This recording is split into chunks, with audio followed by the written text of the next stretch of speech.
안녕하십니까. 클라우드 서비스 기반 기술의 이해를 통한 서비스 안정성 확보 교육을 진행하게 된 클라우드 팀입니다. 우선 목차입니다. 가상화 기술을 학습하며 클라우드와의 연관성을 위주로 파악할 것이며, 두 번째로 컨테이너와 도커 이론에 대해 학습을 진행하겠습니다. 먼저 가상화의 기본 개념입니다. 가상화란 물리적인 하드웨어 장치를 논리적인 객체로 추상화하는 것으로, 하나의 물리 하드웨어 시스템에서 여러 시뮬레이션 환경이나 전용 리소스를 생성 가능한 것을 뜻합니다. CPU, 메모리, 스토리지 등을 소프트웨어를 통해 논리적으로 생성 가능하며, 프로그램 구성 시 물리 서버 단위가 아닌 애플리케이션 단위로의 전환을 할 수 있어 각광받고 있습니다. 위 그림을 보시면 제일 하단에 하드웨어 위에 VM웨어, 버추얼박스 등의 가상화 소프트웨어가 설치되어 하이퍼바이저 역할을 하게 되고, 각각의 버추얼 머신, VM들을 생성하게 됩니다. VM 내부에는 프로그램이 구동 가능하게 하기 위해 게스트 OS를 설치하고, 그 안에 실제 프로그램인 앱을 설치해 구동할 수 있습니다. 위 그림의 하이퍼바이저가 무엇인지는 잠시 후에 설명드리도록 하겠습니다. 다음으로 가상화의 사용 예시를 서버 운용 그림을 통해 설명드리겠습니다. 가상화 사용 전에는 메일 서버, 웹 서버, 레가시 앱 서버 세 가지로 운영하고 있었으며, 각각 서버의 저원을 30%씩 점유하고 있습니다. 이를 가상화를 적용하게 되면 제일 좌측 서버의 구역을 나눠 한 VM에는 메일 서버, 다른 VM에는 레가시 앱 서버를 운영할 수 있습니다. 서버를 이와 같이 두 개의 고유한 서버로 나누어 레거시 애플리케이션 서버를 메일 서버로 마이그레이션 함으로써 독립적인 태스크를 처리하도록 만든 것입니다. 이렇게 가상화 기술을 적용하면 이와 같이 유휴 하드웨어가 생기고, 이를 다른 곳에 활용할 수 있기 때문에 비용을 절감할 수 있는 등의 장점이 있습니다. 여기에서 메일 서버와 레거시 애플리케이션 서버를 같이 사용할 경우 문제가 생길 수 있을 것이라고 생각할 수 있지만, VM 내부에 각각의 OS에 설치했기 때문에 한 서버에 문제가 발생 시 전체 물리 서버에 영향이 가지 않는 이상 다른 서버에 영향이 거의 가지 않습니다. 가상화에 대한 이해를 돕기 위해 하이퍼바이저의 개념을 설명하도록 하겠습니다. 하이퍼바이저란 호스트 PC에서 다수의 OS를 동시에 실행하기 위한 논리적 플랫폼으로, VM이 리소스를 사용할 수 있도록 호스트 PC에 CPU, 메모리, 스토리지 같은 리소스를 분할해 줍니다. 가상 환경이 실행 중인 상태에서 사용자 또는 프로그램이 추가 리소스를 요구하는 명령을 내리면, 하이퍼바이저는 그 요청을 물리 시스템에 전달하여 실행하고, 이러한 작업은 네이티브 속도와 가깝게 이루어집니다. VM은 단일 데이터 파일과 같이 한 PC에서 다른 PC로 이동할 수 있고, 어느 컴퓨터에서든 동일하게 작동할 수 있습니다. VM웨어의 ESXi 워크스테이션, MS의 하이퍼V, 시트리스의 Gen, 리눅스 표준 기능인 KVM, 오라클의 버추얼박스 등이 대표적인 하이퍼바이저 프로그램입니다. 다음은 하이퍼바이저의 유형입니다. 크게 하드웨어 위에서 바로 구동되는 타입 1과 호스트 OS에서 구동되는 타입 2로 나누어집니다. 좌측 그림, 타입 1의 경우 베어네탈 기반으로 하드웨어 상에 어떤 소프트웨어도 설치되어 있지 않은 상태에서 하이퍼바이저를 구동하고, 그 위에 각 VM을 설치해 VM마다 게스트 OS와 앱을 구동하는 방식입니다. 우측 그림의 경우 하드웨어 위에 호스트 OS가 있고, 그 위에서 하이퍼바이저가 동작합니다. 마찬가지로 하이퍼바이저 위에는 각 VM을 설치해 VM마다 게스트 OS와 앱을 구동하게 됩니다. 우측 그림과 같은 경우가 기존의 PC 환경에서 하이퍼바이저를 활용하는 형태로, 기존 PC의 앱도 활용이 가능하고, VM웨어 등의 소프트웨어를 설치 후 VM을 구성해 가상 환경을 이용하는 것도 가능합니다. 타입 1 방식의 경우 하드웨어 위에 하이퍼바이저를 직접 구성하기 때문에 호스트 OS가 없어 타입 2 방식에 비해 성능이 향상되는 장점이 있으나, 마찬가지로 호스트 OS가 없기 때문에 하드웨어 드라이버를 직접 세팅해야 하므로 설치가 어렵다는 단점도 존재합니다. 다음으로는 클라우드 서비스와 가상화 기술의 관계에 대해 설명드리겠습니다. 기술이 발전하며 하드웨어의 성능은 갈수록 크게 증가한 것에 비해 구동하는 애플리케이션의 양이나 필요 성능이 적기 때문에 하드웨어의 성능을 전부 활용하지 못하는 비효율적인 상황이 발생하게 되었습니다. 이를 앞서 말씀드린 가상화 기술을 통해 해결하려 하였으나 일반적으로 PC 하나에서 여러 환경을 구동하기 때문에 시시각각으로 다양한 사용자에게 접근 가능하게 하는 것이 어려워 리소스가 낭비되는 현상의 해결이 어려웠었습니다. 이런 가상화 기술의 개념을 확장해 물리적 PC 자원을 VM별로 나누는 것에 그치지 않고 이 VM을 시시각각으로 다양한 사용자가 사용할 수 있도록 만든 것이 바로 클라우드 서비스입니다. 다시 말해 물리적 하드웨어는 데이터 센터 등의 시설에 구축하고 이를 가상화를 통해 분리하며 네트워크를 통해 소비자에게 연산, 처리, 저장 등이 가능한 환경으로 제공하는 것입니다. 네트워크를 통해 다른 PC가 가상 리소스에 액세스 가능하게 하는 등 중앙화된 풀에 접근 가능하고 할당되어야 이를 클라우드 서비스라고 합니다.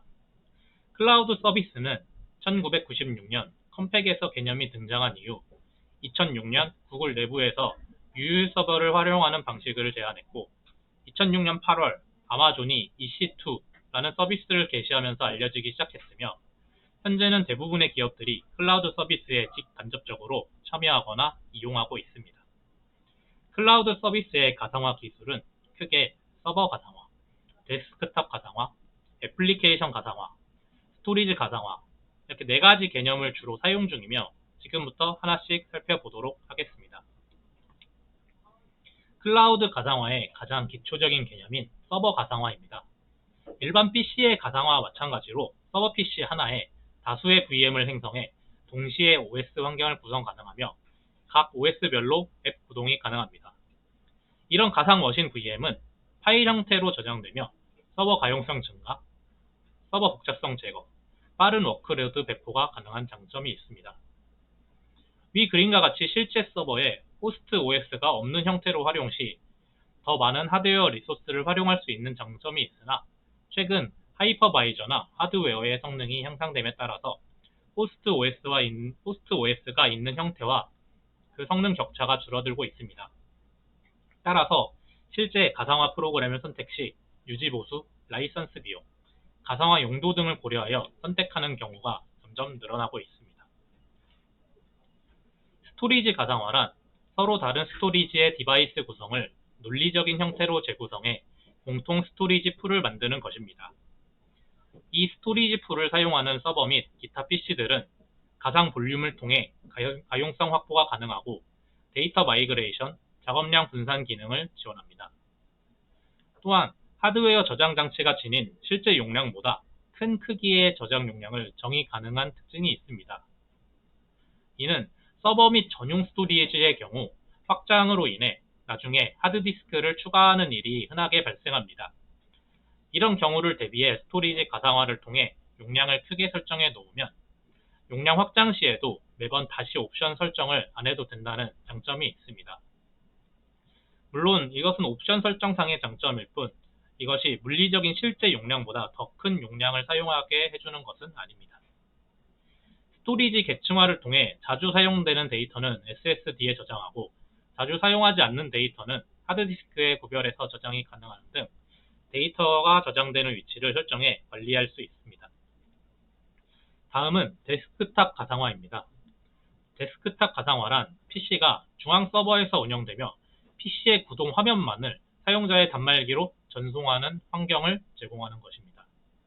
가상의 데스크탑을 마치 로컬 시스템처럼 활용할 수 있으며 모든 작업의 프로세싱과 저장은 데이터 센터에 위치한 서버에서 처리합니다. 사용자는 모니터, 키보드, 마우스, 스피커 등의 필수 입출력 장치와 간단한 성능의 네트워크가 가능한 PC만 있으면 고성능 PC와 유사한 컴퓨팅 환경을 구현이 가능하고 전력 소모도 보통 PC의 5에서 10% 수준으로 가능합니다. 애플리케이션 가상화란 우리가 직접 사용하는 애플리케이션을 사용자 PC에 설치하지 않고 사용자가 필요시 요청에 의해 사용자 PC에 격리된 가상 공간의 스트리밍 방식으로 애플리케이션을 최소의 사이즈와 트래픽으로 배포하는 것을 뜻합니다. 애플리케이션과 가상화 운영체제를 묶어서 배포하는 방식이며 운영체제를 묶어서 배포했기 때문에 애플리케이션 간의 장애, 호환성 문제를 해결이 가능하고 라이선스 규정도 준수 가능합니다. 이런 애플리케이션 가상화 방식이 개선되어 OS 대신에 실행 환경을 묶어 배포함으로써 잠시 후에 설명드린 도커가 탄생하게 됩니다.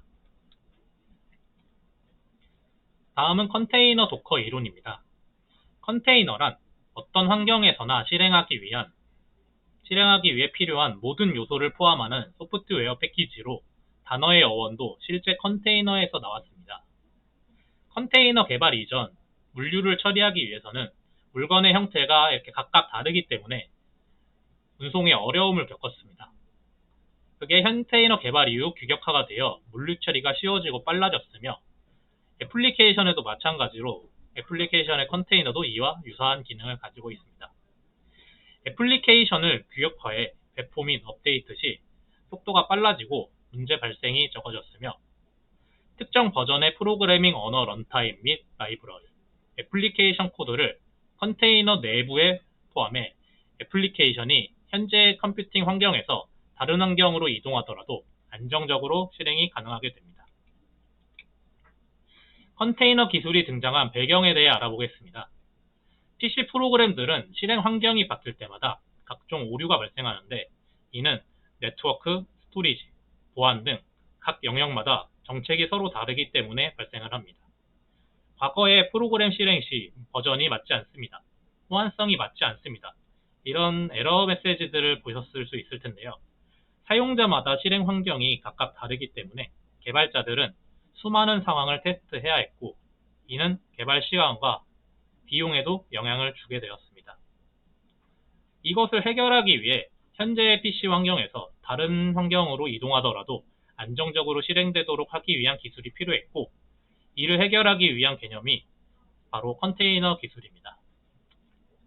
이 컨테이너 기술은 OS 위에서 동작하기 때문에 용량 및 속도 면에서 유리하여 클라우드 컴퓨팅에서 기존 하이퍼바이저 기반의 가상화 기술을 대체하며 각광받고 있습니다. 컨테이너 기술에는 크게 세 가지 장점과 한 가지 단점이 존재합니다. 먼저 경량화입니다. 기존 VM의 하드웨어 레벨의 가상화와는 달리 OS 레벨의 가상화 구조이기 때문에 시스템에 대한 요구사항이 적습니다. OS가 포함되지 않아 크기가 매우 작고 OS 부팅이 필요하지 않아 서비스 시작 시간이 매우 빠르며 컨테이너에 대한 복제와 배포가 용이합니다. 따라서 더 많은 애플리케이션을 더 쉽게 하나의 물리적 서버에서 구동하는 것이 가능합니다. 두 번째, 컴퓨팅 자원 소모량이 적습니다. 컨테이너를 활용해 애플리케이션을 구동하는 것은 기존 물리적 PC에서 애플리케이션을 구동하는 것과 비슷한 수준의 적은 컴퓨팅 자원이 필요하고 컨테이너에서 실행 중인 서비스에 더 많은 가용성이 필요하거나 필요 없을 때 사용자가 설정한 임계치에 따라 자동으로 확장 및 축소가 가능합니다. 세 번째, 구동 방식이 간단합니다. 애플리케이션을 실행하기 위한 모든 라이브러리와 바이너리 파일들이 패키지화되어 있어 기존 시스템에서 실행 가능하고 호환성 문제가 발생하지 않습니다. 하지만 VM의 하드웨어 레벨 가상화와 달리 안정성이 약간 떨어진다는 단점이 있습니다. 이것은 호스트 OS 커널을 공유하는 구조이기 때문에 컨테이너 한쪽에서 장애 발생 시 다른 컨테이너에 영향을 줄 수 있는 문제가 발생하기도 합니다. 지금까지 알아본 가상화, 컨테이너 기술로 인해 발전된 애플리케이션 배포 환경의 변화 과정에 대해 설명드리겠습니다. 먼저 전통적인 배포 방식은 애플리케이션을 하나의 물리적 PC에서 실행했기 때문에 리소스 할당의 문제가 발생했습니다. 예를 들면 하나의 물리적 PC에서 여러 애플리케이션 실행 시 리소스 전부를 차지하는 애플리케이션의 인스턴스가 있을 수 있고 이것이 결과적으로 다른 애플리케이션의 성능이 저하되는 문제로 이어질 수 있었습니다. 이에 대한 해결책으로는 다른 물리적 서버를 도입해 각 애플리케이션을 실행하는 것으로 물리적 서버의 수가 늘어나 많은 비용이 발생하는 문제점이 발생했습니다. 이를 해결하기 위해 물리적 서버의 수를 줄이기 위한 개념으로 가상화 개념이 도입되었습니다. 이는 단일 물리 서버의 CPU에서 여러 VM을 실행할 수 있고 VM 간의 정보를 다른 애플리케이션에서 자유롭게 액세스할 수 없으므로 보안성 제공이 가능했습니다. 하지만 가상화 배포 방식은 OS 설치로 인해 무거운 문제가 있었으며 이런 문제점을 해결하기 위해 제 가장 우측의 그림인 컨테이너 개념이 등장했습니다. 컨테이너는 VM과 유사하지만 격리 속성을 완화하여 OS를 공유하는 대신 다른 CPU, 메모리, 프로세스 공간 등을 격리해 VM과 유사한 효과를 내는 한편 OS를 포함하지 않아 가벼워지는 효과를 얻었으며 현재 자주 사용하고 있습니다. 다음은 도커입니다. 도커란 오픈소스 기반의 컨테이너 관리 플랫폼이자 기업명입니다. 컨테이너 기반의 가상화 소프트웨어에는 오픈VG, LXC, FreeBSD, 도커 등 많은 소프트웨어가 있으나 최근 가상화 및 클라우드 컴퓨팅 영역에서 가장 주목받고 있는 것은 도커입니다. 도커는 리눅스 컨테이너의 오버레이 네트워크, 유니온 파일 시스템 등 기존에 존재하던 기술들을 조합하여 사용자들이 원하는 기능을 구현한 것으로 애플리케이션을 컨테이너로 쉽게 사용할 수 있도록 도와줍니다. 도커의 특징으로는 리눅스 컨테이너 가상화 기반으로 모든 컨테이너들이 OS 커널과 공유하며 자체 파일 시스템이 있습니다. 또한 Git과 같은 이미지 버전 컨트롤 시스템을 도입해 컨테이너 관리를 더욱 편하게 만들어줍니다. 도커는 메모리 관리, 도커 컨테이너 간 연결, 다른 컨테이너 링크 연결 후 접속 확인, 애플리케이션 컨테이너 등의 기능이 있으며 리눅스 환경 외에도 활용할 수 있도록 윈도우, 맥 등의 도커 데스크탑이라는 프로그램을 지원합니다. 도커에서 가장 중요한 개념은 컨테이너와 이미지로, 이미지란 컨테이너 실행에 필요한 파일과 설정값 등을 포함하고 있는 파일을 의미합니다. 예를 들면 우분투 이미지는 우분투 OS를 실행하기 위한 모든 파일을 가지고 있고, MySQL 이미지는 MySQL을 실행하는데 필요한 파일과 실행 명령어, 포트 정보 등을 가지고 있습니다. 이런 이미지는 상태값을 가지지 않고 변하지 않는 특성이 있으며 실행 중 추가되거나 변하는 값은 컨테이너에 저장됩니다. 컨테이너의 상태가 바뀌거나 삭제되더라도 이미지는 변하지 않고 그대로 남아있으며 같은 이미지를 이용해 여러 컨테이너를 생성하는 것도 가능합니다. 도커 이미지는 도커허브에 등록하거나 도커 레지스트리 저장소를 직접 만들어 관리할 수 있으며 누구나 쉽게 이미지를 만들고 배포 가능해 공개된 도커의 이미지는 무려 수십만 개가 넘습니다. 도커 이미지는 컨테이너를 실행하기 위한 모든 정보를 가지고 있기 때문에 보통 용량이 수백 메가 이상이며 기존 이미지에 파일 하나가 추가되었다고 해서 전체 이미지를 다시 다운로드 받는 것은 비효율적입니다. 이러한 문제를 해결하기 위해 레이어라는 개념을 사용했고 여러 레이어를 하나의 파일 시스템으로 사용할 수 있도록 했습니다. 이미지를 여러 개의 읽기 전용 레이어로 구성하고 파일이 추가되거나 수정되면 기존 레이어는 변하지 않고 그 위에 새로운 레이어가 생성되어 중복을 없애고 수정된 값만을 관리하는 방식입니다. 따라서 파일이 수정될 때마다 매번 새로운 버전 전체를 설치할 필요 없이 추가된 새로운 레이어만 다운로드 받으면 되어 업데이트 시 유리합니다. 컨테이너를 생성할 때에도 레이어 방식을 사용하며 그림과 같이 기존 이미지 레이어 위에 읽기, 쓰기 레이어를 추가해 이미지 레이어를 그대로 사용하면서 컨테이너 실행 중에 생성하는 파일이나 변경된 내용을 읽기, 쓰기 레이어에 저장되므로 여러 컨테이너를 생성해도 최소한의 용량만을 소모합니다. 앞에서 설명드린 컨테이너 기술을 활용해 도커가 어떤 문제를 해결할 수 있는지 알아보겠습니다. 첫 번째로 환경 표준화로 인한 장점이 있습니다. 기존에는 프로그램 개발 시 윈도우와 리눅스의 폴더 경로 차이, OS 버전에 따른 차이 등 개발자들이 조정해야 할 문제가 다수 발생했으며 이를 해결하기 위해 다양한 환경에서 애플리케이션이 구동하는지 빌드 및 테스트하는 과정에서 비용이 과다하게 발생하곤 했습니다. 이를 도커를 활용해 구동하는 환경까지 패키징해서 전달함으로써 해결이 가능했으며 실제 개발자들은 빌드 및 테스트 이외에 개발에만 집중이 가능해져 생산성이 높아졌습니다. 두 번째로 환경 구성 코딩으로 인한 장점이 있습니다. 각 PC별로 사용 목적이 다르기 때문에 방화벽, 사용자 권한, 포트 등의 설정이 다르고 그로 인해 설정 간의 간섭이 일어나 프로그램이 멈추는 현상 등이 발생할 우려가 있습니다. 이 또한 개발과 실행에 대한 환경이 코드로 정해져 있다면 해결이 가능하며 도커를 통해 해결을 할 수 있습니다. 세 번째로는 리소스 격리성이 있습니다.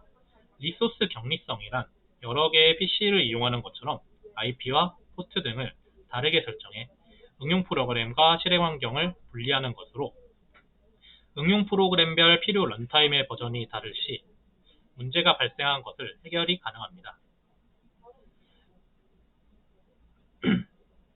예를 들면 한 프로그램은 CentOS 7.3 버전에서 구동이 가능하고 다른 프로그램은 CentOS 7.8 버전에서 구동이 가능한 문제 등을 해결이 가능한 것입니다.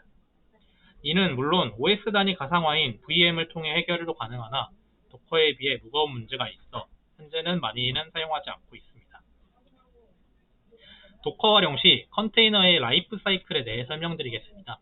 그림과 같이 컨테이너 생성, 구동, 중지, 삭제, 네 가지 상태가 존재하며 이미 도커 이미지를 이용해 컨테이너를 생성하고 도커 크리에이트라고 합니다.